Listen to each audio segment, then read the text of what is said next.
If there's anything to come out of this pandemic, I really hope that people kind of realize that for many of us, we have always been here, we have always survived.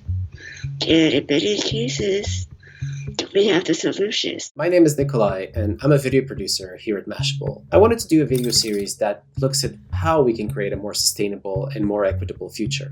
In our society, some people matter much more than others.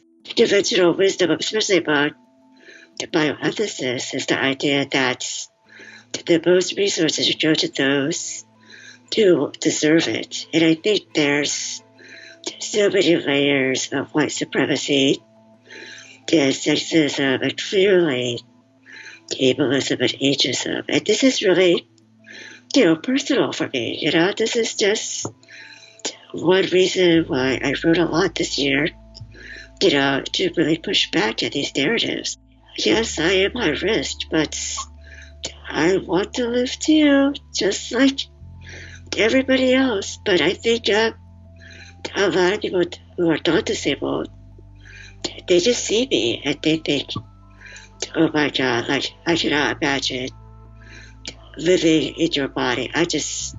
You must just have it so hard. And, it is difficult, but what's really difficult is the way this world is constructed, right? The way inequality is institutionalized. The way certain people are penalized just for existing, criminalized. There's so many of us who have lived in non-disabled worlds who are incredibly innovative, incredibly creative, adaptive. And there's so much wisdom now by disabled people, by chronically ill people, by immunocompromised people who have worn masks way before this year. There is so much wisdom and understanding about how to slow down the world, how to make things more flexible that I really wish that people paid attention to. And I think if there's anything to come out of this pandemic, I really hope that people kind of realize that for many of us, we have always been here, we have always survived. And in many cases, we have the solutions. And I think a lot about this huge incoming group of people that I consider part of the disability community, people with what are called long haulers, because clearly recovery from COVID is going to be a lifelong process. What are the first things that need to be addressed to create a more accessible world in a post-coronavirus situation? I think one of the biggest things that's so toxic about ableism and about capitalism is this idea that, our worth is based on our productivity. And, a lot of disabled people, they're chronically ill folks, we are interdependent. We know that there's more to our worth than just whether we're taxpayers or whether we can work 40, 60 hours a week. I think there are so many lessons that everyone needs to learn that we need to think about being more fluid, taking more risks, in terms of how we structure our daily lives, just building in more accessibility and by really listening to those who are most impacted and let all of those people who are most impacted from every marginalized community be at the center of making decisions and finding the solutions. Because, frankly, when you've been harmed by systems and institutions for your entire life, or maybe just recently, we know how to figure things out. And I think for people who've never had to deal with that, they're often the ones in positions of power to create policies. And I think this is a huge loss of opportunity. Some of the core requirements that many people with disabilities have requested over the years when it comes to things like employment and education were for so many years sidelined on technicalities, essentially, whether it's copyright issues, whether it's, the company IT system cannot handle too many requests, whatever it may be. And now we've learned that we're actually able to do that very quickly. And when it comes to money and retaining students or retaining a workforce, things can happen very quickly, and they may not be perfect, but they when they have to happen, they can happen pretty much overnight. And I've been thinking a lot in preparation for this interview how much better prepared, particularly developed countries could have been if all those very reasonable and oftentimes very minimal adaptations were taken seriously 20 years ago, 30 years ago. So my question to you is, what do you think are the main things that we have to listen to make a world that is better prepared and more adaptable and more dynamic for the challenges that come ahead? Because for sure, this novel coronavirus is not going to be the last global pandemic that we face. I think one of the most important things is that people think about letting go of what we think of as normal.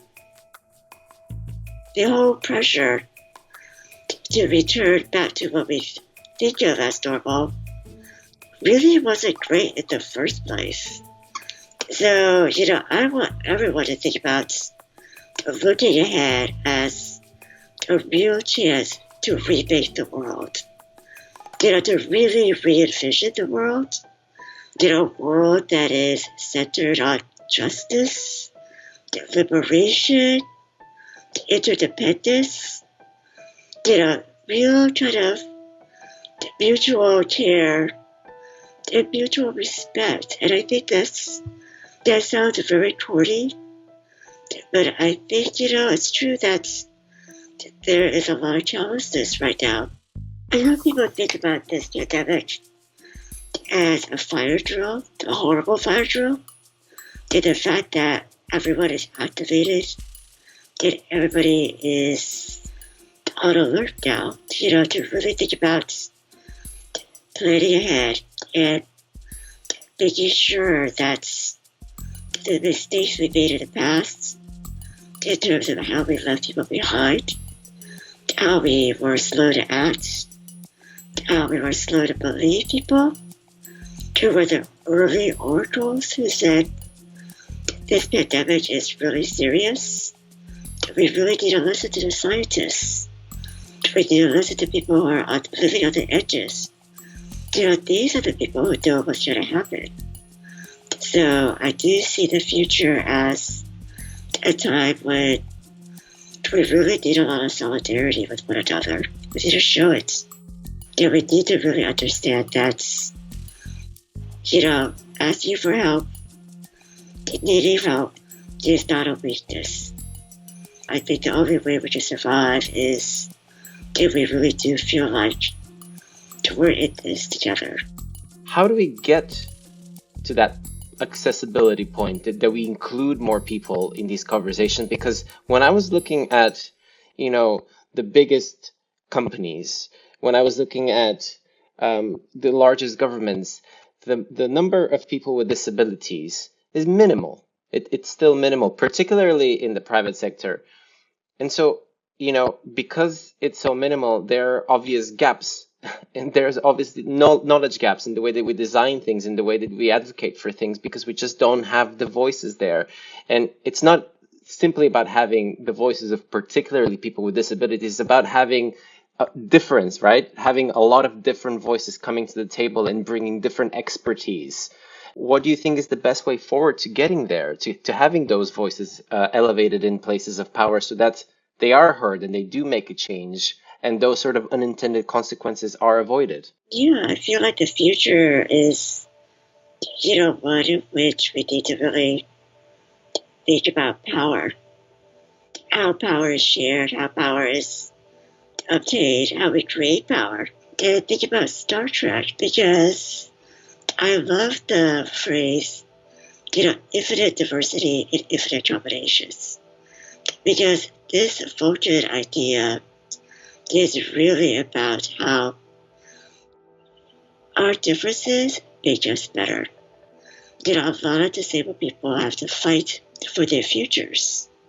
There's a lot of things, a lot of forces around us, technology in particular, that want to fix us, that actually want to erase us at the molecular level. For example, human gene editing with a tool called CRISPR-Cas9. This is something that is deeply concerning to me because it really is about the future disappearance. People like me, people who have what they think of as bad genes. So these kind of technologies and other kind of really explicit ways to fix disabled people sends messages that we don't belong in the future. And I categorically reject that. Disabled people will belong in the future. We're going to resist as much as hard as we can. In my opinion, disabled people are our modern day oracles. And I think with this pandemic and way before it, I think we really are the oracles. And it's really up to the world to listen to us.